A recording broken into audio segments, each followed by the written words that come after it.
Bueno, buenas tardes a todos. A Teresa y a Auten tengo que decirles que muchas gracias por confiar en mí. A ver, sobre todo porque yo le decía a Teresa cuando me proponía hablar del acompañamiento, igual que cuando me lo han pedido en otras ocasiones, que yo no soy especialista en acompañamiento, sino que bueno, pues ya está, soy un convencido de la necesidad del acompañamiento. Y desde ahí, pues desde esa experiencia mía, que ahora os cuento un poco, es de donde hablo, ¿no? Yo no me siento una persona autorizada para hablar de esto, y seguramente que tanto Auten conoce mucha gente que está mucho más especializada en este tema que yo. Entonces, bueno, pues desde la amistad, y desde la amistad algunas veces tiene un poder que no tienen otras cosas, y desde la amistad con Auten y con Teresa es de donde yo acepté el hablaros esta tarde. Eh, bueno, el título que le habían puesto a mi intervención era convertirse para acompañar.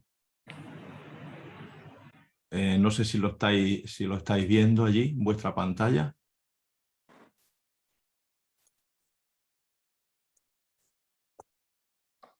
No se ve completo, Juan Ignacio. Ahora. Vale. Entonces, bueno, pues el título que habíamos elegido para esta charla era convertirse para acompañar o acompañar para convertirse. Luego después se añadió también un título que me parece muy creativo, que es muy bonito, ¿no? El de eso de dejarse acompañar para no perder el norte en la conversión pastoral. Al final, la idea es la vinculación que existe entre la conversión pastoral y el acompañamiento. ¿De qué os voy a hablar? Primero, esto ya es de formación profesional. Me gusta mucho decir desde el principio cuáles son las partes de la intervención. Hay una parte cero en la que yo voy a decir, pues básicamente el porqué o sea, como una especie de preámbulo, que no tiene nada que ver con el tema, pero que creo que por presentarme sí que es necesario que yo diga ese preámbulo. Luego después, en un segundo momento, hablaremos de por qué ese título, por qué hemos elegido ese título para esta charla. Después hablaremos de una fundamentación bíblica del acompañamiento, es decir, eso de dónde viene, no lo hemos inventado nosotros, lo ha inventado Auten. Es que el proceso de conversión pastoral ahora se ha inventado una cosa que antes no existía, y para responder, pues no, esto viene de la Sagrada Escritura, o sea, que es Dios el que se ha inventado esto. Y finalmente, la tercera parte de la charla sería pues dar como algunas pinceladas partiendo del magisterio del Papa Francisco, pero sobre todo de las cosas que dice el Evangelii Gaudium. No explicar exactamente Evangelii Gaudium, sino, bueno, a partir de ahí decir algunas pinceladas sobre el acompañamiento. Este sería un poco el esquema de la charla, un 0 y 3 partes. Y ya, pues si queréis empezamos desde ahí, desde el preámbulo, ¿no? Yo llevo ya 36 años de cura, y yo fui formado en una época, o sea, yo amo la época en la que yo fui formado, el tiempo de mi seminario, y tuve un obispo que era un obispo muy carismático, don Miguel Peinado. Pero en aquella época, la conciencia que nos metía en la cabeza, lo que aprendimos, lo que interiorizamos, es que el acompañante era el Espíritu Santo, y que los directores espirituales, que entonces se decían así, pues no hacían falta. O sea, a mí me formaron en la idea de que no hace falta director espiritual, y que es el Señor el que me dirige a mí, que su Espíritu es el que me dirige. Oye, salgo del seminario con esta conciencia y bueno, pues primero me fui a estudiar, luego después tuve 5 años de párroco en una parroquia, pero luego me mandaron a Ecuador, al seminario, donde estuve 8 años.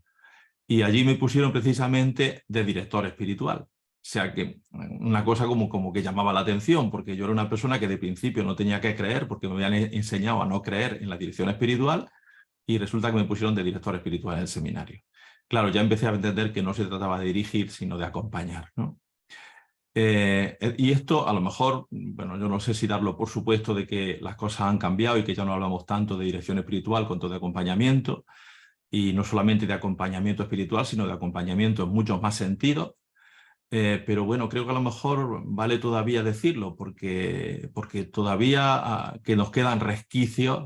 Los que estáis metidos en el tema de la conversión pastoral sabéis que las rutinas pesan mucho y que algunas veces es muy difícil desembarazarse de lecciones aprendidas y de rutinas que hemos repetido durante tiempo, ¿no? Para esto, si queréis, o sea, cómo tenemos que cambiar nuestra concepción de lo que es el acompañamiento.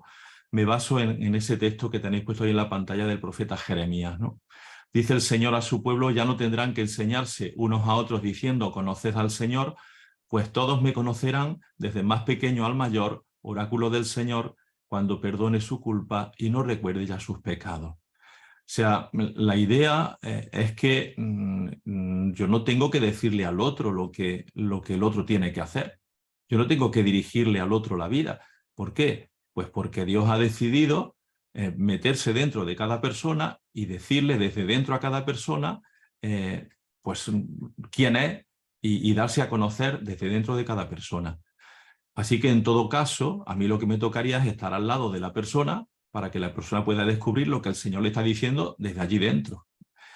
Partamos desde aquí, ¿eh? O sea, cuando hablamos de acompañamiento, estamos hablando de que estamos al lado de una persona para que esa persona descubra, si queréis, a nivel humano, porque esto, a ver, yo lo digo desde ahora y a lo mejor va a salir más luego incluso en el diálogo este tema, ¿no? Pero ya lo digo desde ahora, o sea, no podemos pensar en acompañamiento solo en una dimensión.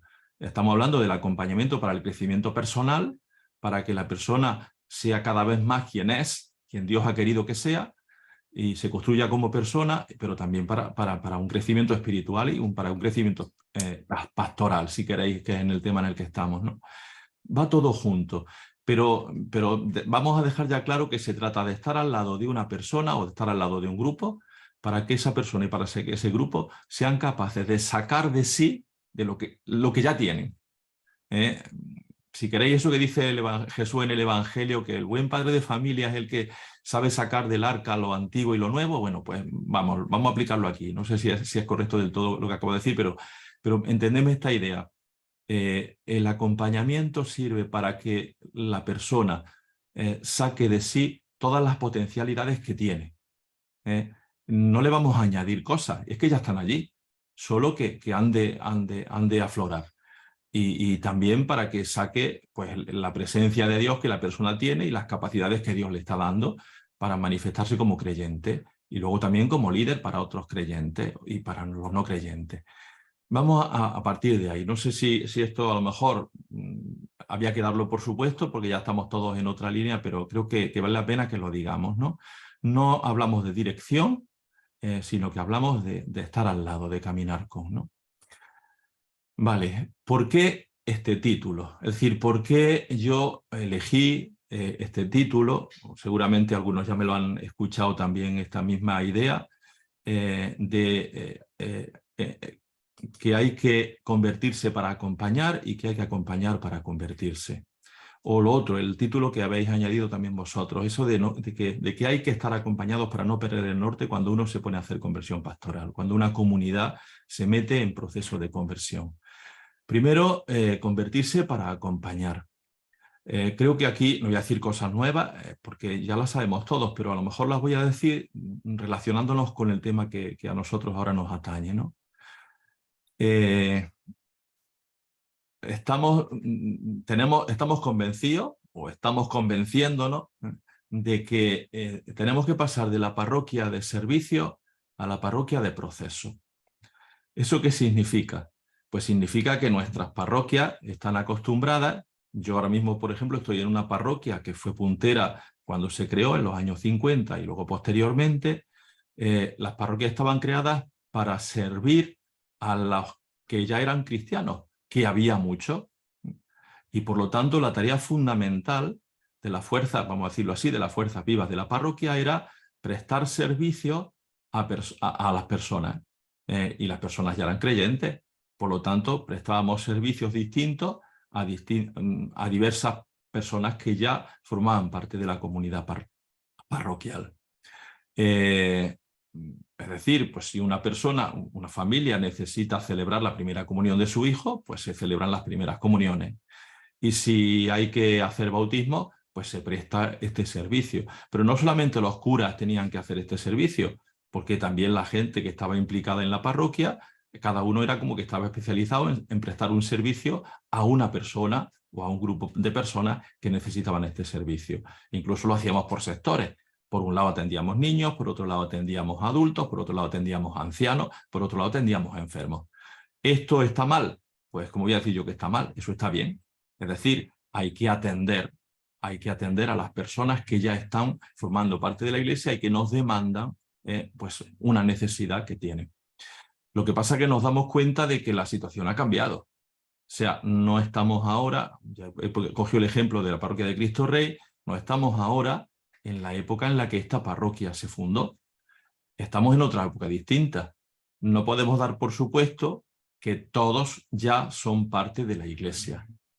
Y por lo tanto, no se trata solo de dar servicios puntuales que la gente nos demanda, sino que se trata de establecer procesos para que la gente pueda llegar a estar formando parte de la comunidad cristiana. Antes dábamos por supuesto que todos éramos cristianos. Ahora no podemos dar por supuesto que todos somos cristianos. Por lo tanto, la parroquia tiene que encargarse de establecer procesos en los que uno primero se encuentra con el Señor y después sigue un proceso de discipulado, se convierte en apóstol y después se convierte en testigo en el mundo.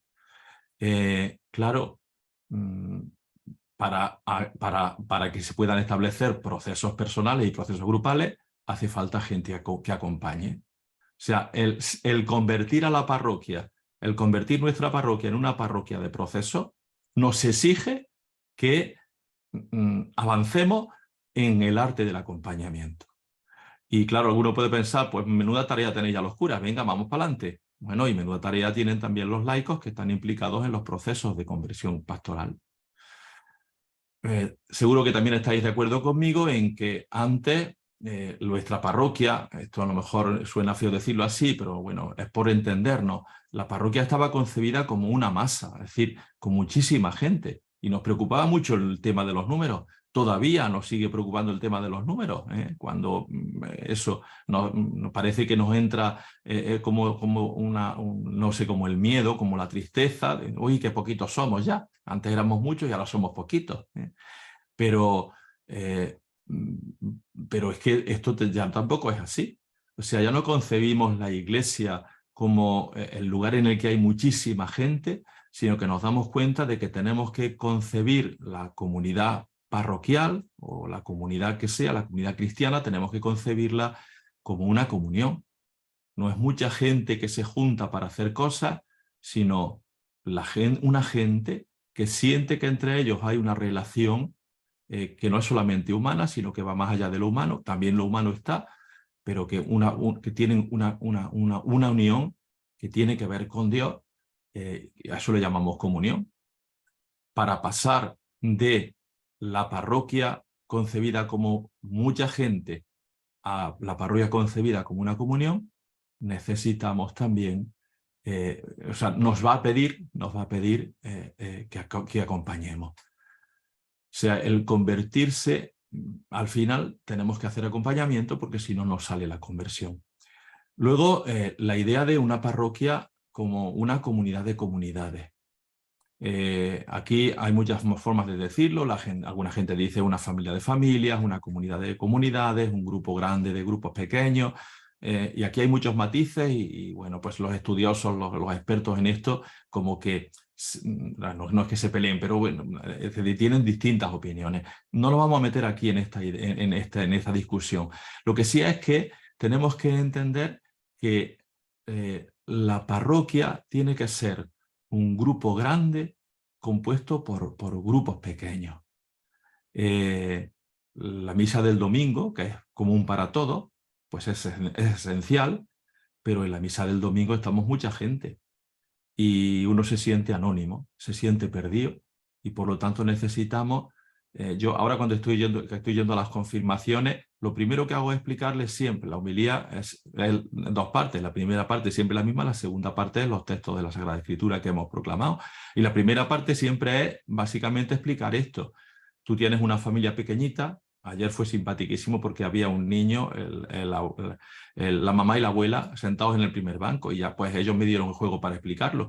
Tienes una familia pequeñita que sois tú, tu hermano, tu mamá y tu papá y os queréis muchísimo, ¿no es verdad? Sí, sí, nos queremos muchísimo, pero también tenéis una familia más grande, que esa familia más grande es la diócesis, la iglesia local, y es el obispo el que se encarga de decir una vez al año cuando vienen las confirmaciones que somos una única iglesia.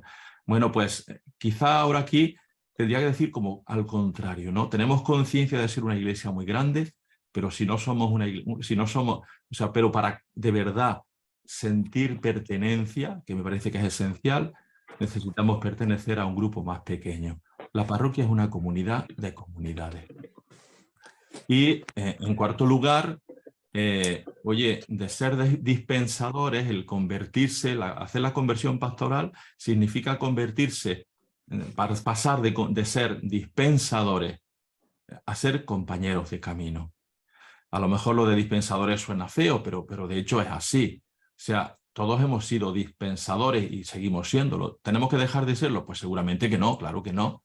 Hay una persona que, pues no sé, que se siente mal porque ha hecho una tontería y ha renunciado de alguna manera, ha negado su vocación cristiana con el pecado y ahora necesita venir para sentir que el Señor la perdona.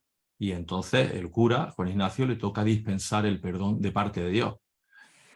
Y una catequista, pues vienen los niños y los atiende y es dispensador de unos bienes, de unos dones espirituales para unas personas que le han sido confiadas. Lo que pasa es que la idea de ser dispensadores, siendo buena, tiene aparejado algo, que es una cosa que se hace puntualmente. Es decir, yo estoy puesto aquí en la parroquia para hacer tal servicio, para dispensar tal don en unas horas determinadas y a unas personas determinadas. Y lo demás, pues ya me toca a mí distribuir mi tiempo como yo lo necesite. Esto es lo típico. A ver, mire usted, yo estoy trabajando, tengo mi familia, tengo mis nietos o tengo mis hijos y me quedan 2 horas libres a la semana. Estas 2 horas libres se las dedico al Señor y por lo tanto, pues yo ahora a los pobres les dedico 2 horas semanales. O soy catequista y entonces yo 1 hora a la semana la dedico a los niños. Esto es ser dispensadores. ¿Eso está mal? No, pero es suficiente. Hace falta más. Porque si estamos hablando de que la parroquia se convierte en una parroquia de procesos, los procesos no son cosas que ocurren puntualmente, son cosas que ocurren siempre. Y por lo tanto no somos solo dispensadores, somos compañeros de camino. A mí me gusta mucho, me encantó cuando me lo dije, me emocionó alguien de aquí de la parroquia que dijo: Juan Ignacio, en estos años yo siempre cuando me han pedido en la parroquia algo, lo he hecho. No he tenido, o sea, tenía claro que tenía que hacer lo que me pidieran, pero es que ahora no es lo mismo, porque ahora yo me siento responsable de lo que pasa en la parroquia. Y esta responsabilidad es permanente. Yo no sé si vosotras, claro, los que aquí ahora mismo veo muy poquitos en la pantalla, veo primero a Teresa, veo después a Chu, y los demás que me salen, nada más que me salen los nombres, pero me da igual, o sea, hablo con todos, ¿no? O sea, si tú eres madre, yo creo que tú eres madre las 24 horas del día, ¿o no? Y uno dice, bueno, ya cuando ya sean adolescentes pasará la época mala y luego cuando se casen, pues no, yo tengo mi madre ahí sentada en la otra habitación con 89 años y ella siente que todavía ejerce de madre porque me está cuidando, ¿eh? Pero no sabe ya ir a comer sola y no puede ir al baño sola y no sabe acostarse sola. Pero ella percibe que me cuida a mí, es decir, que sigue siendo mi madre. Esta idea, trasladémosla aquí. Yo muchas veces me vaya a escuchar trasladar ideas de la vida cotidiana a esto. Eh, mm, claro, no somos dispensadores de bienes espirituales a ratos. Somos compañeros de camino y somos compañeros de camino toda la vida, porque este camino dura hasta que nos encontremos con el Señor definitivamente. Fijaos qué pedazo de vuelta tenemos que darle a nuestra cabeza para poder hacer esto, ¿no? Y luego, a ver, también hace falta esta conversión de la responsabilidad a la corresponsabilidad. Es que a mí me enseñaron, y te lo digo yo, muy bien enseñado, es decir, yo tuve muy buen seminario, ya lo he dicho antes, que yo era el responsable de la comunidad parroquial. Y además también me enseñaron esa idea de que, mire usted, un pastor con sus ovejas, cada parroquia tiene su párroco y esto es así. Y me lo enseñaron muy bien porque era pues, el paradigma de la época, pero yo me doy cuenta de que esto no es así ya, o no tenía que haber sido así, o en fin, no hago juicios del pasado. El pasado hicimos lo que pudimos y lo mejor que pudimos, pero realmente hoy nos damos cuenta de que aquí hay un tema que es el de la corresponsabilidad, la de la responsabilidad compartida, que también tenemos que darle una vuelta a nuestra cabeza para que esto nos salga. Fijaos, entonces, es decir, necesariamente si emprendemos en nuestra comunidad parroquial un proceso de conversión pastoral, necesariamente tenemos que asumir el tema del acompañamiento, porque si no, no nos saldrá. Esto es la primera parte, pero claro, ahora le damos la vuelta al tema, y es que también es al revés. Es que hay que acompañar para convertirse. ¿Por qué? Porque del acompañamiento surge un nuevo modo de ser cristiano y un nuevo modo de ser parroquia. Es decir, mire usted, cuando empecemos a hacer el proceso de acompañamiento en la parroquia, nosotros, es lo que decía antes, vamos a necesitar acompañarnos. Pero cuando empecemos a acompañarnos, estamos creando, en ese mismo proceso de acompañarnos unos a otros, estamos creando un nuevo modo de ser cristiano y un nuevo modo de ser cristiano, de ser parroquia. Me diréis, pues sí, claro, esto es como la pescadilla que se muerde la cola. Pues claro que sí, claro que sí. O sea, en tanto en cuanto nosotros somos capaces de crear un nuevo estilo de parroquia, ese nuevo estilo nos va a exigir que seamos compañeros de camino, pero en cuanto somos capaces de hacernos compañeros de camino, ese caminar juntos, lo de la sinodalidad que hemos vivido y que estamos viendo todavía, porque todavía no es ya al final, el tema del sínodo de la sinodalidad, cuando somos capaces de caminar juntos, entonces es que estamos creando ya un nuevo modelo, una nueva estructura eclesial. Para esto, si queréis, pongo un ejemplo que es del Antiguo Testamento. Tenemos que irnos al libro de los Números. Los capítulos 13 y 14 cuentan esta historia. O sea, el pueblo de Israel ha salido de Egipto, bueno, el Señor que bueno ha sido, que nos ha liberado, hemos cantado el cántico diciendo que el Señor es grandioso y que ha hecho maravillas por nosotros y estamos entusiasmados. Pero resulta que cuando llega el capítulo 13 dice, y entonces se enviaron a la tierra prometida, a la tierra que el Señor nos iba a dar, se envían allí como ahí no viene ahora la palabra, personas que van, que van a explorar, los exploradores, a ver cómo es esta tierra que el Señor nos ha dado. Nos han dicho que es una tierra que emana leche y miel, y bueno, pues cuando vienen los exploradores dicen, sí, es una tierra que emana leche y miel, pero madre mía, la gente que hay ahí. Hay unos cuantos pueblos que son poderosísimos y que dan más miedo todavía que daban los egipcios. Nosotros somos altamonte y ellos son gigantes.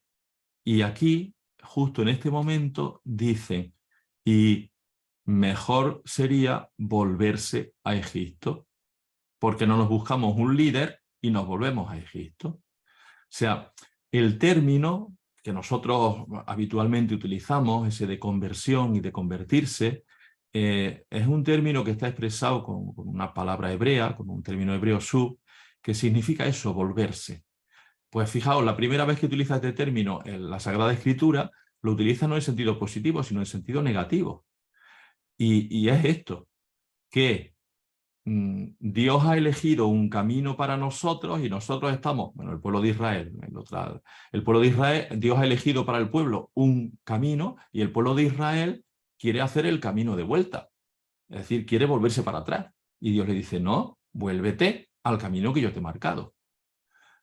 ¿Por qué digo esto? Porque algunas veces creo que también nosotros, cuando hablamos de conversión, entendemos que la conversión es que yo no soy creyente, soy ateo, y entonces ya me convierto a Dios.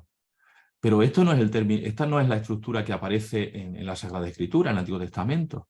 Cuando se habla de conversión y cuando se habla de volver, que con este verbo o con otros verbos siempre sale la misma idea de volver, no es que el no creyente, el ateo, el que no tiene Dios, empieza a tener Dios. El volverse, el convertirse, es que aquel que ya tiene Dios, que tiene la tendencia a elegir el camino que Dios no ha elegido, se da cuenta, porque el Señor se lo dice, de que tiene que volver al camino que Dios le ha elegido para él. Y por lo tanto, pues esta idea es la que tendríamos nosotros que asumir. La conversión es volver al camino trazado por Dios y no hacer el camino que nosotros hemos elegido.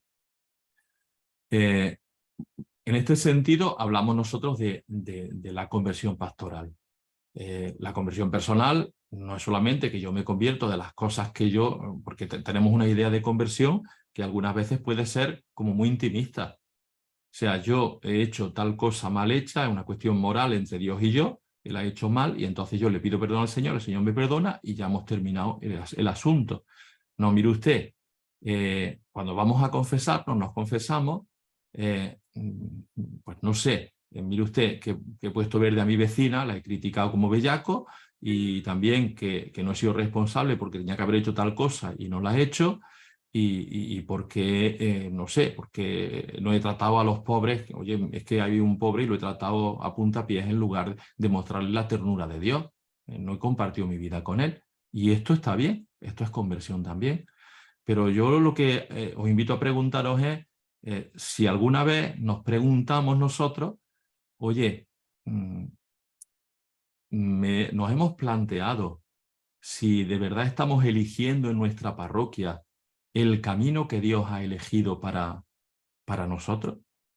Y si de eso pedimos perdón, a ver, lo voy a decir como a lo mejor puede resultar chocante. Tienes claro que le tienes que pedir perdón al Señor porque has mentido. Y eso es porque es pecado mentir. Tienes claro que le tienes que pedir perdón al Señor pues porque has sido injusto con una persona. Y eso es verdad, porque ser injusto es un pecado. Tenemos tan claro que es un pecado no elegir personalmente, pero comunitariamente, no elegir en la parroquia el camino que Dios nos está pidiendo que elijamos para ser una parroquia como Dios quiere que seamos. Sí, de eso le pedimos perdón al Señor. Señor, te pedimos perdón porque no somos una parroquia evangelizadora. Creo que no lo hacemos. O yo te pido, no te pido perdón, te pido yo, Señor, perdón, porque yo no evangelizo, porque, bueno, pues esta idea, ¿no? Esta idea de este concepto de conversión creo que tenemos que interiorizarlo. Bueno, y en tercer lugar, a ver, tenemos que acompañar en un proceso de transición. O sea, muchos de los que estáis aquí estáis ya o comenzando o bien avanzados en un proceso de conversión pastoral de vuestras parroquias. Bueno, parroquias o colegios, o en fin, porque la conversión pastoral llega a todos los ámbitos que el Señor nos invita, ¿no? Pero, y somos conscientes de que, oye, tenemos muchas resistencias al cambio. Es que Juan Ignacio lleva ya 62 años siendo cristiano y tiene sus rutinas de toda la vida, y esto es así porque Dios me lo mandó hace 60 años. Y luego llevo tantos, no sé cuántos años siendo párroco, y yo tengo también mis rutinas de párroco, y la parroquia tiene sus rutinas. Uy, madre mía, cuántas resistencias al cambio. Pero es que luego, aunque no tenga resistencia, y aunque sea capaz de pasarlas por encima de las resistencias que hay personales y comunitarias, pues que resulta que uno encuentra dificultades y uno se cansa, y la comunidad se cansa, y el cansancio personal y el cansancio colectivo. Y hay que discernir y hay que tomar decisiones. Y hay que crear y seguir procesos personales y grupales. Entonces, vamos a ver, cuando estamos haciendo la transición, esto es costoso, por así decirlo, tiene un precio. Esto tiene precio. Como no estemos acompañados, no somos capaces de hacerlo. No resistimos, o sea, es más fácil cuando uno está acompañado, es más fácil cuando un grupo está acompañado, vencer las resistencias al cambio, pasar por encima de las dificultades y del cansancio, es más fácil tomar las decisiones y discernir grupalmente a la luz del espíritu, y es más fácil también crear y hacer seguimiento de los procesos personales y grupales. Bueno, esta sería como la primera parte. Creo que de alguna manera el título está justificado. O sea, si nos ponemos a hacer conversión pastoral, nos encontramos con el acompañamiento.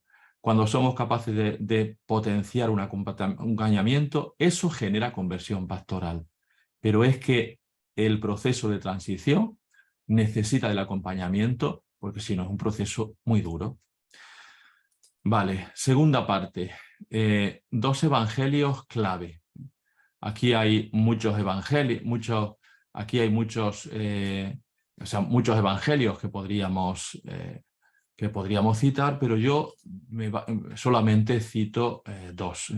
El primero lo vamos a leer, el segundo no. Y espero que me perdonéis este pecado, porque eso es un pecado, comentar un evangelio sin leerlo. Pero bueno, lo conocemos bastante el segundo.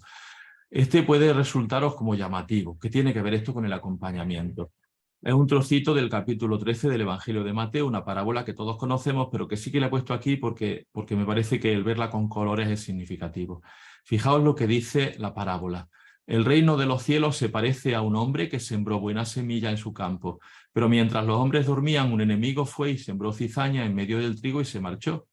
Cuando empezaba a verdear y se formaba la espiga, apareció también la cizaña. Entonces fueron los criados a decirle al amo: Señor, ¿no sembraste buena semilla en tu campo? ¿De dónde sale la cizaña? Él les dijo: un enemigo lo ha hecho. Los criados le preguntan: ¿quieres que vayamos a arrancarla? Pero él les respondió: no, que al recoger la cizaña podéis arrancar también el trigo. Dejadlos crecer juntos hasta la siega, y cuando llegue la siega, diré a los segadores: arrancad primero la cizaña y atadla en gavillas para quemarla, y el trigo almacenadlo en mi granero. Bueno, no veo las caras, veo muy poquitas caras, pero yo no sé si después de leer esto os estáis preguntando: ¿y esto qué tiene que ver con el acompañamiento? Bueno, pues a mí, ante principio, tampoco me llamó la atención hasta que me la llamó, pero me parece que el texto es sugerente. Porque mira, hablar de acompañamiento y hablar de conversión personal y de conversión pastoral significa hablar de procesos y hablar de crecimiento. O sea, la conversión pastoral y el acompañamiento que acompaña a la conversión pastoral, me parece que tienen una base gorda, que es que creemos que hay posibilidad de crecer. Que creemos, es decir, estamos convencidos de que hay posibilidad de que de esto que tenemos, que parece poquito, surja algo grande. Es decir, yo estoy convencido de que Juan Ignacio es un desastre, pero Juan Ignacio tiene potencialidades porque Dios se las ha colocado, que puede explotar y que puede hacer germinar y crecer. Y mi parroquia, la parroquia tuya, tu comunidad parroquial, dijo que uno puede decir, puede mirarla de 2 maneras, puede decir: madre mía, qué desastre, aquí no van a poder hacer nada, esto aquí, no, lo que hay que dejar es que se muera y ya está, ayudarla a bien morir. O podemos mirar: no, aquí está Dios y por lo tanto aquí hay posibilidad de crecimiento. Y esto es lo que expresa el texto, que ya os digo, se basa en la confianza en que hay posibilidad de que de aquí salga algo bueno. Fijaos, hay una oposición, que a mí me parece muy bien marcada en el texto, entre la cizaña y el trigo. La cizaña es estática. Siempre que se habla de ella, se habla como cizaña. La tenéis puesto ahí en verde. La cizaña es cizaña. No, o sea, no se mueve. Y por eso, como no se mueve, y como al final termina siendo lo que era, pues como no sirve, pues se ata en gavillas y se quema. Y en cambio, el trigo varía. El trigo sigue un proceso. Fijaos, comienza siendo una semilla, además siempre con el trigo hay un verbo al lado. Es una semilla que se siembra. Después Es una espiga que después es una ramita, unas hojitas que empiezan a verdear. También el verbo. Después es una espiga que se forma y al final termina siendo un trigo que se almacena. Qué bonito, a mí me parece súper sugerente, ¿eh? O sea, cómo el trigo es algo que está en crecimiento, en desarrollo, que tiene un proceso. Y bueno, pues ese proceso es fructífero. La cizaña, pues como no sirve para nada y no crece, no varía, al final pues se desecha, no hay que preocuparse por ella. O sea, creo que esto es importante que lo tomemos en cuenta a la hora de pensar en el acompañamiento. Estoy convencido de que esta persona, si hablamos de acompañamiento a nivel personal, a nivel humano, estoy convencido de que esta persona tiene potencialidad para crecer. Y a nivel espiritual lo mismo. Estoy convencido de que esta persona tiene la semilla de Dios puesta ahí y va a crecer. Y estoy convencido de que esta comunidad va a ser una comunidad que va a dar el vuelco porque es lo que Dios quiere para ella y porque esta comunidad lo está buscando con ansias. Y por eso vale la pena acompañar en este proceso que uno puede pensar, claro, uno tiene siempre el riesgo de pensar, madre mía, aquí hay tanta cizaña que no va a salir nada adelante. O sea, tenemos que convencernos de que el trigo tiene un poder mucho más grande que la cizaña. Oye, de alguna manera el Señor también se hizo a sí mismo trigo y se hizo pan. Y yo creo que desde que el Señor se hizo trigo y se hizo pan para alimentarnos a nosotros, pues nosotros también tenemos que sentirnos un poquito pan, ¿no? Y si nos sentimos un poquito pan, pues tú siéntete que eres semilla sembrada y después pues hierba que verdea y después espiga que se forma y después trigo que se almacena, que se muele, que se hace pan para alimentar a los otros. O sea, vale, no sé si a lo mejor a mí me parece muy sugerente, a vosotros no dice nada, pero creo que es importante darse cuenta de esto. O sea, el acompañamiento se basa y la conversión pastoral se basa en la idea de que aunque nos dé la impresión de que no, aquí hay una fuerza ingente, una capacidad ingente puesta por Dios para que crezcamos humanamente, espiritualmente, pastoralmente y para que seamos más como Dios quiere que seamos, para que nuestras parroquias sean más como Dios quiere que sean. El segundo texto es muy conocido, ya digo que no lo vamos a leer, pero para no gastar más tiempo, esto es un pecado no leerlo, porque primero porque es un texto precioso y luego porque no tiene ningún sentido comentar un texto de la Sagrada Escritura sin leerlo previamente. Pero, en fin, lo tenéis en vuestra Biblia, ¿no? Confío en que esta noche volváis sobre él y hagáis esta lectura que yo os voy a indicar. Se pueden hacer 3 lecturas del texto. Yo las 2 primeras no las voy a extender porque ya las sabemos. Me interesa la de la segunda. La primera es la lectura histórica del relato de San Lucas. O sea, el capítulo 24, Lucas lo que hace es contarnos una historia que le pasó a dos personas. Esta es la lectura que más habitualmente hacemos, aunque esta lectura es correcta, sin embargo luego tiene para nosotros como mucha... nos crea quebraderos de cabeza porque nos crea preguntas, lo típico, ¿no? Bueno, pues hay dos discípulos, uno sabemos el nombre, el otro no, era Cleofás, el otro no sabemos quién es, van de Jerusalén a la aldea, se encuentran con Jesús, no lo ven, Jesús les habla, les arde el corazón, entra con él en la casa, les parte el pan, lo descubren y ya no están, y se van después a dar el testimonio de lo que les ha pasado a los 11, que les dicen, pues nos ha pasado a nosotros también lo mismo. Esta sería la lectura histórica, ya está. Claro, cuando nos quedamos ahí, pues nos preguntamos cosas como, ¿y el otro cómo se llamaba? Claro, porque el interés es solamente la cuestión histórica. Bien hecha esa lectura, la dejamos ahí. Después hay otra lectura que también es sugerente, que es la lectura eucarística. Seguramente a Lucas le pregunta la gente de sus comunidades, oye, jolines, porque a mí me lo han preguntado, o sea que si lo preguntan hoy lo preguntarían también entonces. Lucas escribe ya bastantes años después de la muerte de Jesús, ¿no? 50 años después de la muerte de Jesús por ahí. Y entonces ya empieza una gente a preguntarle, jo, qué suerte tuvieron los discípulos y las discípulas que estuvieron con el Señor. A mí eso me lo han dicho muchas veces la gente. Jo, es que lo tuvieron muy fácil, porque es que ellos lo vieron primero en su vida pública, escucharon sus palabras, vieron su misericordia, lo vieron llorar, lo vieron reír, vieron sus milagros, escucharon sus palabras, luego después lo vieron crucificado y después lo vieron resucitado. Jolines, con eso, ¿cómo no va a creer uno? Si ha visto todo eso, uno tiene que creer impepinablemente. Pero nosotros, pues le dirían a Lucas, nosotros qué poca suerte hemos tenido, porque ni lo hemos visto antes, ni lo hemos visto en la muerte, y tampoco lo hemos visto resucitado. Y Lucas dice, a ver, esto no es así. Es que tenemos la misma suerte que aquellos, porque nos ocurre cada vez que nos reunimos para celebrar el domingo, como comunidad, como grupo, como familia, nos pasa igual. Que vamos de camino como aquellos de dos en dos, vamos de camino juntos, que el Señor se nos hace presente en nuestro camino, aunque algunas veces no nos damos cuenta de que está, no lo vemos, pero sí sabemos que su palabra caldea nuestro corazón, y escuchamos la palabra, y luego después compartimos el pan, y en el pan descubrimos su presencia, y después cuando terminamos de hacerlo nos vamos fuera para contarle a los demás la experiencia. Así que Lucas le está diciendo cada domingo que nos juntamos para la reunión dominical, ocurre lo mismo que le ocurrió a los discípulos de Maús. Tenemos la mismísima suerte que ellos, la mismísima suerte que los demás. La lectura eucarística, bueno, ahí podéis después profundizarla, pero la que me interesa ahora es esta. Vamos a hacer una lectura del relato que a lo mejor nunca la hemos hecho desde la dinámica del acompañamiento. Porque si una cosa hizo Dios en el Antiguo Testamento es acompañar personas.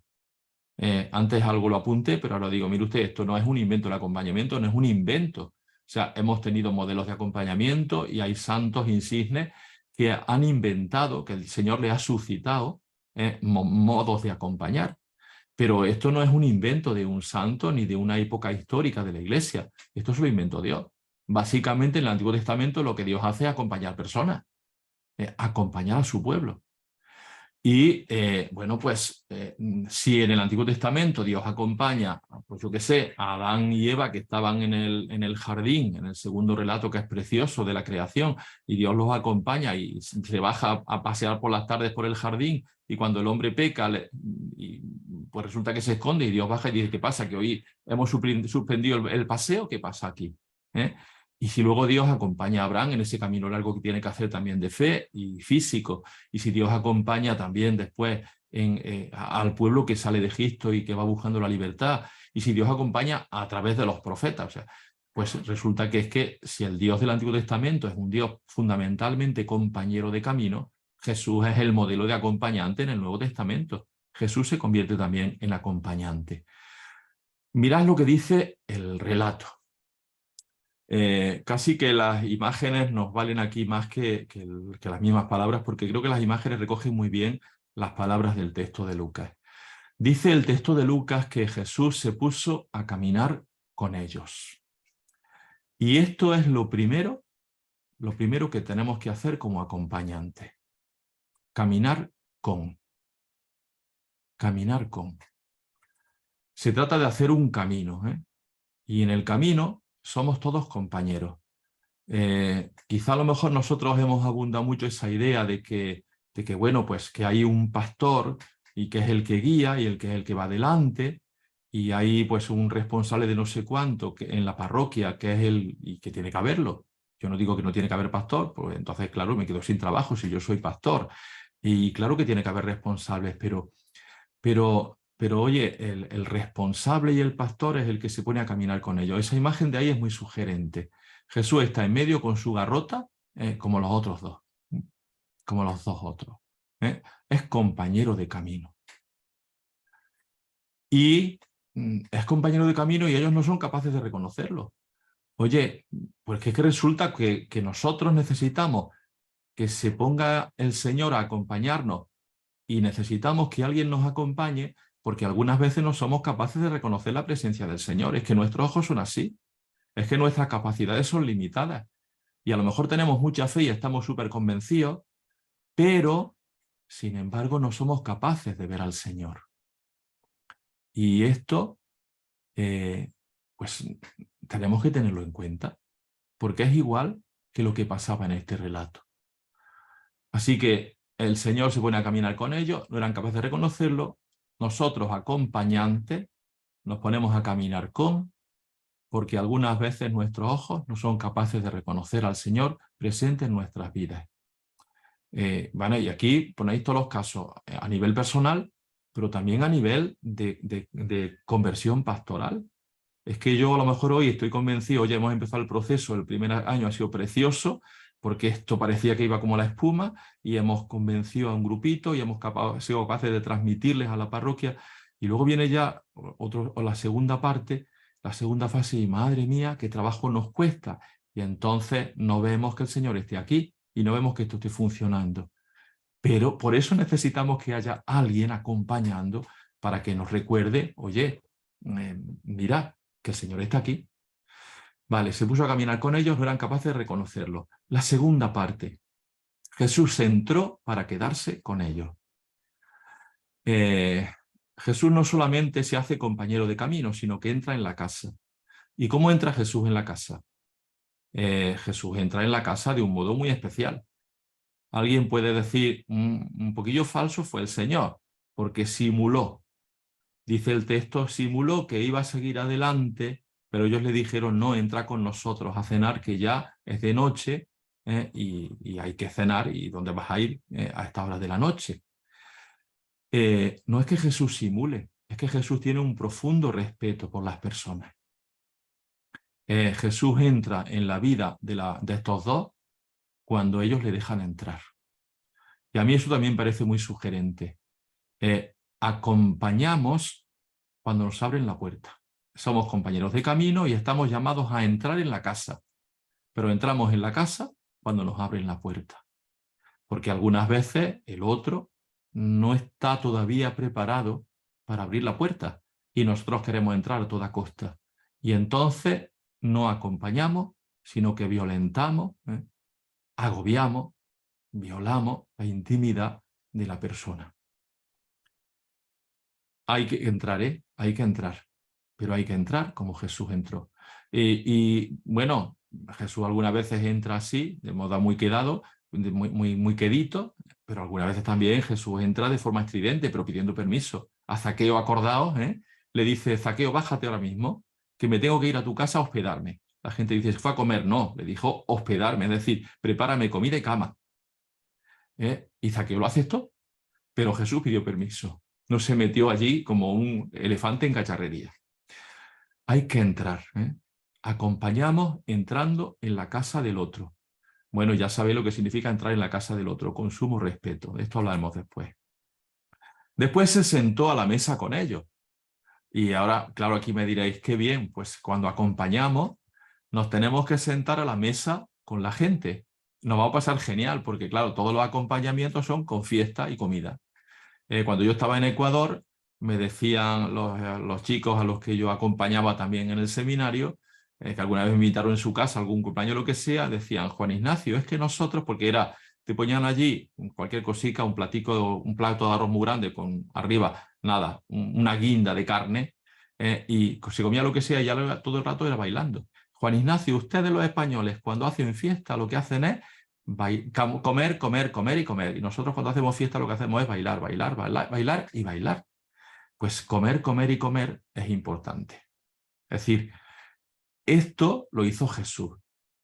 Y no quiere decir que todo el acompañamiento tiene que estar con comida, sino con lo que la comida significa. En realidad no es la comida, sino el banquete. Comer con significa tener intimidad con. Claro, si tú vas de viaje, yo normalmente voy en tren, pero cuando voy en coche, si voy a Madrid, pues paro a mitad del camino y llego y voy a comer. Y me meto a las 2:30, que he llegado a esa hora al restaurante, y está el restaurante de gente así, claro, porque es la hora de comer. Y no hay ninguna mesa libre. Y me dicen, bueno, si usted quiere se puede sentar en aquella mesa que no hay más que una persona. A mí me da mucho corte sentarme a comer en una mesa con una persona que no conozco. A lo mejor otra persona que es menos tímida que yo, le da igual. ¿Por qué digo esto? Porque cuando uno comparte la mesa, comparte también de alguna manera su vida, comparte su intimidad, hace intimidad con el otro. Abro aquí un paréntesis. Oye, decimos que nuestras parroquias tienen que ser más casa de familia, pero resulta que normalmente no tienen lo que tienen toda casa de familia, que es una cocina y un comedor. Tienen salones para reuniones, tienen sitios para rezar, pero no hay cocina. Y yo os digo, cuando invito a la gente a mi casa, ellos se dan cuenta de cuántos de amigos son míos, porque si yo los invito a comer, es que ya les he abierto mi casa entera. Si abro la cocina, si abres el comedor, ya eres familia del todo. O sea, abrir tu intimidad. Pero si encima pueden entrar ya a la cocina a coger del frigorífico las cosas, pues ya está. Hay intimidad total. Pues Jesús no solo entra en la casa, sino que hace intimidad con ellos. El que acompaña se sienta a la mesa con la gente. Ahora creo que entendéis lo que quiero decir con el de sentados a la mesa con ellos. Está dispuesto a hacer intimidad con ellos. Son parte suya. Jesús toma el pan, pronuncia la bendición, lo parte y se lo iba dando. Oye, el acompañamiento es integral. El acompañamiento es integral. Y entonces, cuando uno acompaña integralmente. Y eso del pan y la bendición y la partición y la compartición son fundamentales en la fe cristiana. O sea, acompañamos también en esto. Acompañamos también en la compartición de la fe. Digo, porque a lo mejor nos puede parecer, y esto es correcto, que nuestro acompañamiento debe ser un acompañamiento en lo humano, vamos a crecer como personas, vamos a crecer como responsables, vamos a crecer como líderes, sí, pero vamos a crecer como responsables, como personas, como Jesús ayudaba a crecer. Y Jesús hace esto, en realidad Jesús hace con el pan lo que hizo consigo mismo, que Dios lo tomó, que Dios lo bendijo, que Dios lo partió en la cruz y que Dios lo repartió para que nosotros tuviéramos vida y alimento. El acompañante ha de ser también así, ha de hacer esto mismo con Jesús. Cuando esto ocurre, dice el texto, a los discípulos se le abrieron los ojos. A los discípulos se le abrieron los ojos. Y a mí me parece también esta pintura muy sugerente. Fijaos en el discípulo, yo no sé si es Cleofás el otro, que está aquí a la izquierda de la pantalla, que tiene dos ojos en el rostro. Porque en el proceso del acompañamiento, en ese Jesús que está con ellos, caminando, explicando la Escritura, entrando en la casa, compartiendo la mesa, pues resulta que se le abren los ojos. Uno puede ver algo que antes no veía. A mí esto me parece muy sugerente porque nosotros cuando acompañamos, le posibilitamos al otro, le ayudamos al otro para que abra un ojo que no tiene abierto, para que vea más allá de lo que ve habitualmente, mirándose a sí mismo, para que vea dentro de sí algo que antes no veía. Y tú no estás descubriendo nada, tú no le estás poniendo nada, pero le estás ayudando. Jesús les ayudó a ellos a ver la realidad con más profundidad de lo que ellos eran capaces de verla. Y entonces el acompañante está puesto ahí para posibilitar que el otro abra su vista, abra su mirada a algo que habitualmente no ve. Pero vale personalmente, pero vale también en el proceso de conversión pastoral. Oye, es que en el acompañarnos mutuamente, bueno, no sé si somos el equipo de evangelización de la Iglesia, en el acompañarnos mutuamente, pero luego también en el acompañamiento personal que cada uno de nosotros podemos tener, oye, es que descubrimos algo que no hayamos descubierto. Y esto es un milagro, es un milagro. El poder ver, porque miras la misma realidad, pero a la vez más profunda. Y finalmente Jesús desapareció de su vista. Bueno, finalmente no, porque falta todavía una cosa. Jesús desaparece de su vista y esto me parece también muy sugerente. Porque el acompañante está llamado a desaparecer de la vista. Algunas veces tenemos la tendencia contraria. No quiero desaparecer porque, hombre, ahora ya que tanto le he ayudado a esta persona, ¿cómo me voy a quedar fuera? Pues no, aquí está la figura de Juan Bautista, que es una figura imponente, que él mismo dice, ahora conviene que yo mengüe y que Jesús crezca. O sea, el acompañante está puesto para que el acompañado crezca. Y para eso hay que dar, cuando sea necesario, un paso atrás. Hay que desaparecer de la vista para que el acompañado pueda ver. Y claro, pues ellos contaron lo que les había pasado por el camino y cómo lo habían reconocido al partir el pan, dice el texto. Pues claro que cuentan lo que les ha pasado. O sea, cuando uno ha tenido una experiencia de acompañamiento, cuenta también lo que le ha pasado. Y le dice al otro, oye, tienes que entrar por aquí. No porque yo sea obsesivo de este tema, es que esto a mí me ha ayudado tanto, o sea, esto a mí me ha hecho crecer tanto que tú deberías también probar este camino. Pues contar lo que nos ha pasado. Bueno, no sé si estas pinceladas sirven para, bueno, pues para dar alguna indicación sobre esto, ¿no? No sé cómo vamos de tiempo, Chus, porque tenemos ya casi una hora. Queda, yo creo que puedes alargar 15 minutos. Donde, vale, pues ya está. Muy brevemente digo algunas cosas. En realidad, a ver, hoy esto se podía hablar en más tiempo, en menos tiempo, y podemos cortar donde queramos, porque al final yo creo que lo que interesante ahora es también el diálogo que podamos establecer. Simplemente algunas pinceladas. Son notas o sugerencias a partir de Evangelii Gaudium, especialmente porque, a ver, es que más de 30 veces en Evangelii Gaudium aparece el término acompañar, o el verbo acompañar. O sea, a mí esto me parece que no es una casualidad. O sea, que aquí hay una insistencia en un tema que es importantísimo. Y especialmente los números 169 al 173 están dedicados justamente al tema del acompañamiento.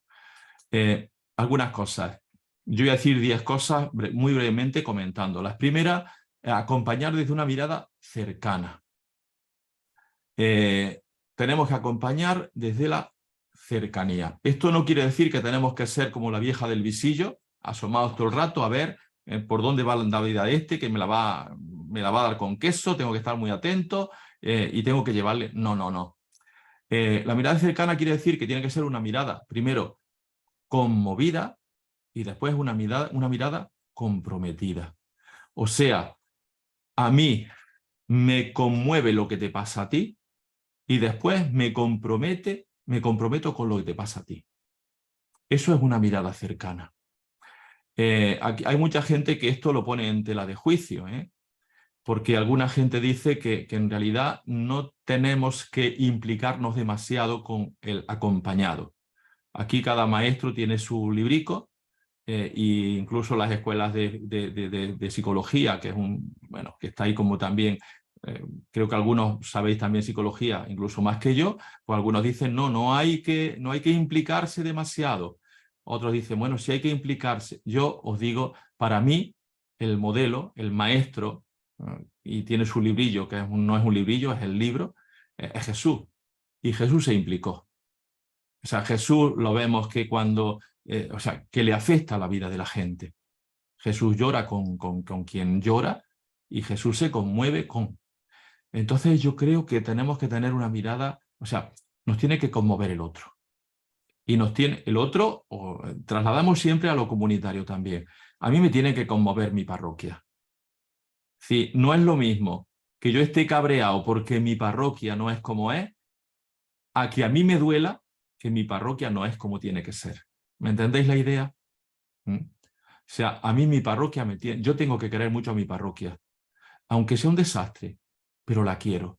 Y me conmueve el que no sea más evangelizadora, el que no seamos más comunidad, el que no seamos capaces de vivir más como familia, el que no nos importe la vida de los otros, el que no queramos hacer procesos de crecimiento. A mí eso no solo me tiene que dar coraje, me tiene que conmover. Sí, a mí esto me tiene que doler. Y me tiene que doler para ponerme después a trabajar. Por eso digo que de la mirada, o sea, de la conmoción al compromiso. Y para eso hay que estar junto al otro, entendiendo, no sé, el estatus vital del otro. Y también me hace falta estar muy presente en la comunidad. No puedo ser ajeno a. porque si no, no estoy cerca, no puedo tener esa mirada. Vale, lo dejo ahí, he dicho alguna cosa. El acompañamiento tiene que ser integral. Mirad, es verdad que aquí podríamos hablar de muchos acompañamientos distintos. Pues mire usted, a lo mejor a una persona le toca hacer el acompañamiento espiritual. Siempre esto estaba reservado a los curas. Todavía alguna gente piensa que esto está reservado a los curas, pero a mí me parece que no. O sea, pero por un lado está el acompañamiento espiritual, que lo puede hacer un cura, lo puede hacer un laico, puede hacer un religioso, pero también está el acompañamiento en lo humano, en los afectos, en las decisiones. O sea, hay muchos niveles, pero el acompañamiento tiene que estar en todas las dimensiones de la persona. ¿Por qué? Porque uno tiene que crecer integralmente. O sea, no sé, una persona que tenga una cabeza muy grande y tenga unos brazos muy pequeñitos, esto nos ha pasado bastante habitualmente, creo yo. O sea, uno se encuentra algunas veces personas que han crecido humanamente, profesionalmente, que han madurado, pero que, por ejemplo, espiritualmente están todavía pues, en el Jesucito de mi vida, no han pasado de allí. Esto no es normal.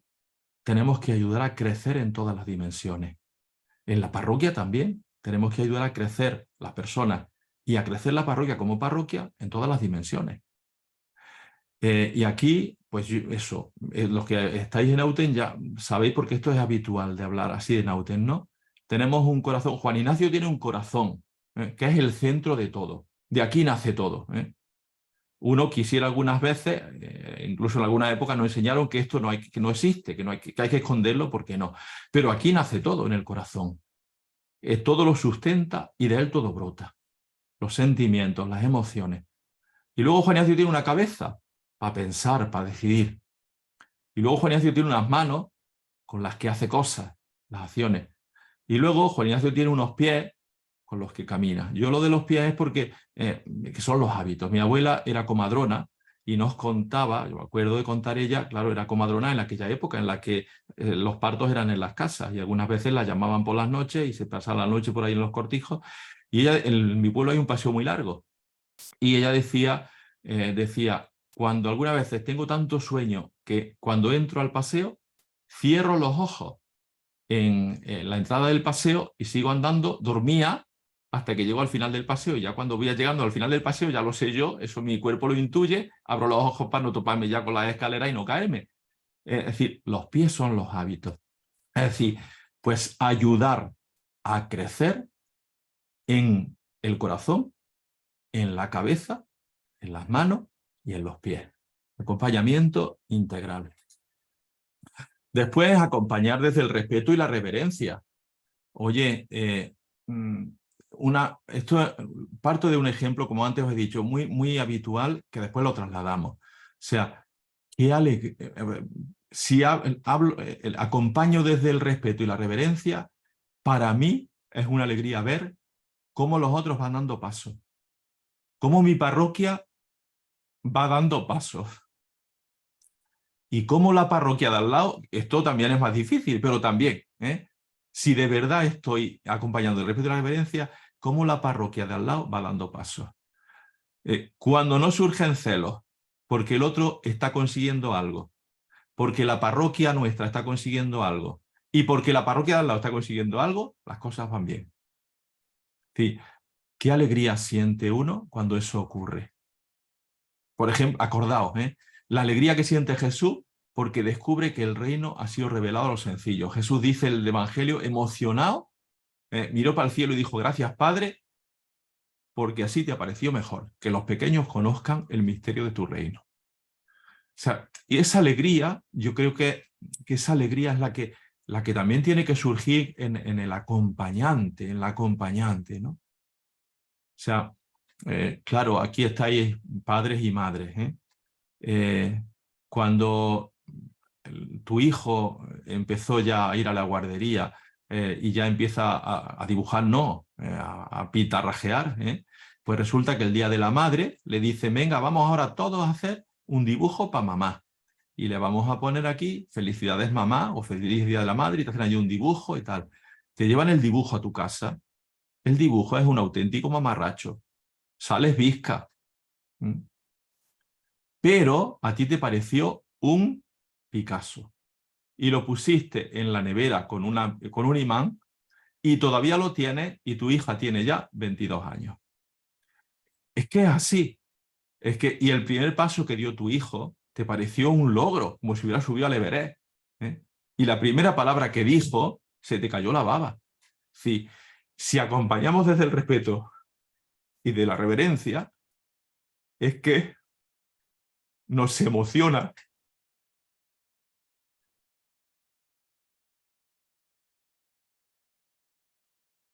la persona crezca. Y nos emociona que nuestra parroquia nos sorprenda,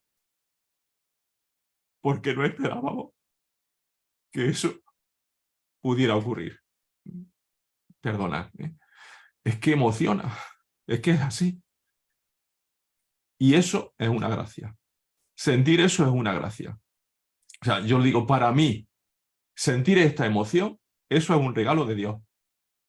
Que Dios te regala, pues lo que le regaló al samaritano, la capacidad de darse cuenta de que hay alguien necesitado y tú no has pasado de largo. Y aunque no has hecho nada, pues algo ha ocurrido. Cuarto, acompañar para acercar la persona más y más a Dios. Tenemos un sentimiento de orfandad tremendo.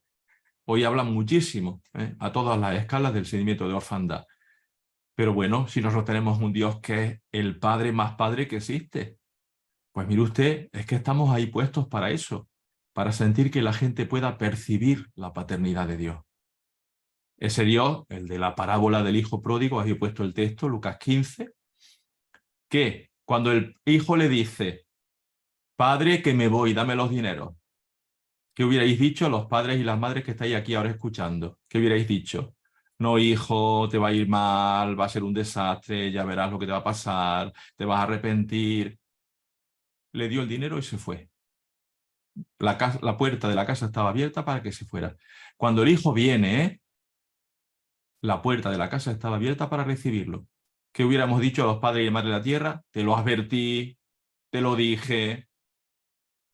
Ni una palabra, un abrazo, antes de que el hijo pida perdón. O sea, acompañar significa, es que, mira, es que esto es una conversión de la parroquia inusitada. Es decir, la parroquia se convierte en la casa del padre del hijo pródigo, que tiene la puerta siempre abierta para que la gente se vaya y que tiene la gente sin reclamaciones y que tiene la puerta siempre abierta para que la gente vuelva con un abrazo preparado. Esto es la conversión, pero eso es acompañamiento. Y eso se hace comunitariamente. No se puede hacer, claro, porque en la casa, fijaos que en la parábola del hijo pródigo, pues es que la fiesta no era fiesta total hasta que no entrara el hijo mayor. Por eso el padre se empeña, oye, que tú tienes que entrar también aquí, que es que sin ti la fiesta no es fiesta. Se hace en comunidad, se hace comunitariamente. Una palabra, porque ya vamos a cortar y dejar algo para hablar. A ver, necesariamente los acompañantes han de ser acompañados. No nacemos siendo acompañantes, tenemos las posibilidades, pero nos vamos construyendo como acompañantes. Y esto tenemos también que dejarlo, o sea, tenemos que tenerlo claro. Mira, esto no ocurre así en otros ámbitos, por eso nos confundimos.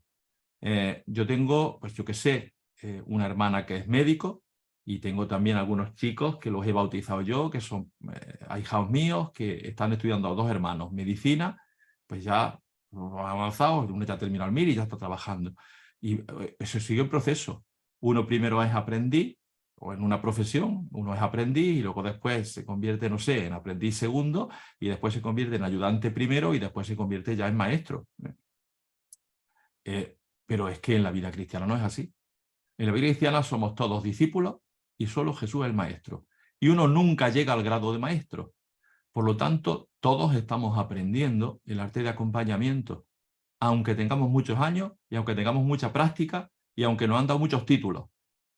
Porque, oye, tú eres ya cristiana perfecta, identificada, configurada totalmente con Cristo, ¿no? Y tú que a lo mejor haces acompañamiento a otro nivel, a nivel humano, ¿no? Porque también lo haces a nivel humano y hay que hacerlo y es bueno hacerlo eso. Es que tú ya eres persona completa, madura, absolutamente, no. Nunca te pueden dar un título, pero nunca te van a dar, nunca vas a tener el 100% de ti construido. Pues por muy acompañante que sea, tienes que ser acompañado. Para eso hay que ponerse en el lugar del otro. Y con todas esas cosas que pone ahí, ya no voy a... Pero solamente lo de ponerse en el lugar del otro. Estando en el seminario hacíamos algunas veces dinámicas, aquí somos más parcos para esas cosas, nos dan vergüenza y no queremos hacerlas. Pero en la costa ecuatoriana la gente le da igual todo. Entonces hacíamos dinámicas y la gente entraba muy bien. Y alguna vez para hablar de esto, de ponerse en el lugar del otro, hicimos un ejercicio, que era que todo el mundo se quitaba los zapatos y ahora los metíamos todos en un saco y ahora íbamos cogiendo zapatos. Y pues te tocaban los zapatos que te tocaban y te los ponías. Luego después hablábamos de lo que, después de reírnos y de las dificultades que me tocan chicos, que me tocan grandes, hablábamos de aquello. Aquello daba juego, ¿eh? Lo que significa meterse en el zapato del otro, ¿eh? Porque alguna vez el zapato te viene grande y genial, otra vez te viene chico. Y otras veces te toca el zapato de la persona que más gorda te cae. Ponerse en el lugar del otro está muy bien. Conocer el proceso del otro está muy bien. Y el otro es un lugar sagrado. Acompañamos para hacer formar parte de la comunidad. Y no me paro más en esto. Comunitariamente nos acompañamos y nos dejamos acompañar porque queremos que la comunidad crezca. Porque entendemos que la fe no se puede vivir sin comunidad. Y cuando hablo de comunidad, hablo también de la importancia de los grupos pequeños. De los grupos pequeños, llamadlo como queráis. Grupos de vida, equipos de vida, comunidades de base, no sé qué. Bueno, nos podemos inventar todos los nombres, pero donde uno pueda compartir la cotidianidad de su fe y la cotidianidad de sus eventos personales. O sea, yo necesito un ámbito. Luego ya, como decía antes, iremos a la misa del domingo todos juntos, pero necesitamos un ámbito más pequeño en el que sentir que le importo a alguien. Y en ese ámbito también siento, y esto es el milagro, que le importo mucho a Dios, que soy muy importante para Dios. Con capacidad para emocionarse con el otro. Ya he hablado antes de la emoción, así que me lo salto. Si digo una palabra sobre lo que pone abajo. Me emociono con el otro porque soy muy próximo a él, porque me afecta a su vida, pero tan próximo, pero no colega. A mí la versión del Padre Nuestro que nos ofrece San Mateo, que es la que rezamos habitualmente porque es más larga, cuando nos dirigimos a Dios decimos así: Padre Nuestro que estás en el cielo. Y el nuestro y el papá, porque hubiéramos tenido que llamarle Dios del universo o Señor de los ejércitos, pero le llamamos Padre porque Jesús quiso así, y además nuestro, nos habla de la cercanía de Dios. Dios es un Dios muy cercano. Y esto era estridente para la época, pero está en el cielo, está lejos. Yo creo que esto tenemos que reproducirlo de alguna manera también en el acompañamiento. Estoy próximo, pero estoy en donde tengo que estar, porque el otro, cuando yo lo estoy acompañando, pues necesita sentir una cierta seguridad. Y aunque yo soy inseguro como él, en ese momento necesita una figura en la que respaldarse. Y aquí simplemente lo leo. La tarea es proponer, pero no imponer. Y esto a nivel personal, pero también a nivel de conversión pastoral. Porque nos puede ocurrir: oye, como ya todos aquí ahora ya hemos descubierto que todos tenemos que decir cosas, pues ahora impongo las cosas. Antes las imponía el cura y ahora las imponemos 7. No proponemos, pero no imponemos. Corregimos, pero no censuramos. Ayudamos, pero no creamos dependencia. Formamos conciencia, pero no la sustituimos. No me paro más. Y lo último. acompañamos, y esto me parece que es lo más importante para acabar, acompañamos para suscitar discípulos misioneros. Es decir, la tarea fundamental del acompañamiento en las parroquias en el proceso de conversión pastoral es que sea la parroquia capaz de hacer discípulos misioneros. Voy a decirlo de una manera que puede resultar fea, pero es significativa. En nuestras parroquias, lo que hacemos ahora habitualmente, empezamos por ahí, es entretener cristianos. Es decir, ya tenemos los cristianos hechos y organizamos cosas para ellos, pero se nos ha olvidado fabricar cristianos y las parroquias sirven para fabricar cristianos. Pues estamos acompañando para suscitar cristianos, eso es, discípulos misioneros, dice el Papa. Y por eso vamos a tener que hacer todas estas cosas. Curar las heridas que la gente tiene, ayudarle a la gente a cargar con sus camillas. El paralítico Jesús lo curó y luego le dijo, bueno, coge tu camilla y te vas. Cargar con la camilla, con la propia historia, con la propia condición. Abrazar la cruz, no como un impedimento ni como una tara, sino como un camino de redención. Aprender a dejarlo todo para quedarse con el tesoro. Esto de dejarlo todo tiene migas, que para hacer la conversión personal y la conversión pastoral de la parroquia hay que renunciar a muchas cosas. Hay precios altos que pagar. Y anunciar la buena nueva. Bueno, pues hasta aquí llegamos. Perdón porque me pasé. No sé si alguien se habrá dormido. Los que han apagado el vídeo se han dormido. Pero bueno, no, que estamos bien despiertos. Muchísimas gracias, Juan Ignacio. De verdad, excelente charla. Me maravilla tu capacidad de emocionarte y de emocionarnos contigo. Y me siento muy afortunada de haber entrado en tu cocina y de poder usar tu nevera. De verdad,